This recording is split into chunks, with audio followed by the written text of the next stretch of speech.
Magandang araw po. Narito na po ang magiging lagay ng panahon ngayong araw ng Linggo, September 21, 2025.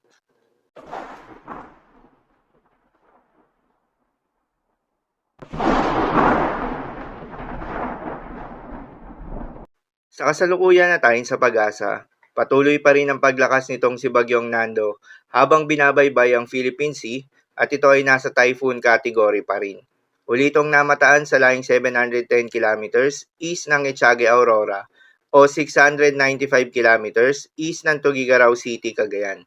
Taglay lakas ng hangin na umaabot sa 155 kilometers per hour malapit sa gitna at pagbugso na umaabot sa 190 kilometers per hour kumikilos pa northwestward sa bilis na 15 kilometers per hour. Dahil nga sa patuloy na paglapit ni Bagyong Nando sa ating kalupaan, ay may nakataas na tayong tropical cyclone wind signal number 1 sa may Batanes, Cagayan, kabilang na ang Babuyan Islands, Isabela, Quirino, Apayao, Kalinga, Mountain Province, Ifugao, Benguet, Abra, Nueva Vizcaya, Ilocos Norte, Ilocos Sur, La Union, eastern portion ng Pangasinan, northern portion ng Nueva Ecija, northern and central portion ng Aurora, at northern and central portion ng Catanduanes. Ang mga lugar na ito ay makakaranas ng malalakas na hangin na maring makapaminsala sa mga mahihinang istruktura, magpatumba ng ilang puno at poste, at makaapekto sa mga biyaheng pandagat.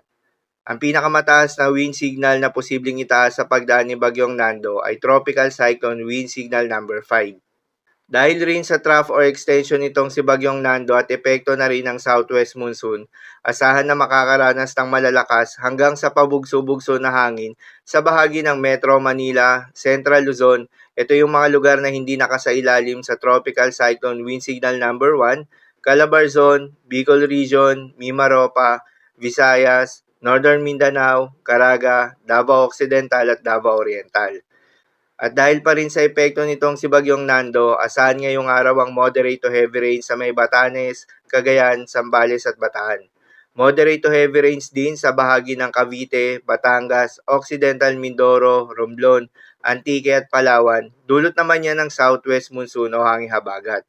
Sa mga apektadong lugar, ingat sa mga posibleng banta ng pagbaha at pagguho ng lupa, lalong-lalo na sa mga lugar na inuulan na noong mga nakaraang araw pa. Para naman sa magiging lakas at track nito, inaasahan na lalapit yung sentro nito o posibleng maglandfall sa may Batanes o Babuyan Islands. Sa pagitan ng Lunes ng hapon o gabi, inaasahan na lalabas naman ito ng Philippine Area of Responsibility sa Martes ng umaga. Inaasahan na patuloy rin na lalakas pa ito si Bagyong Nando habang nasa Philippine Sea.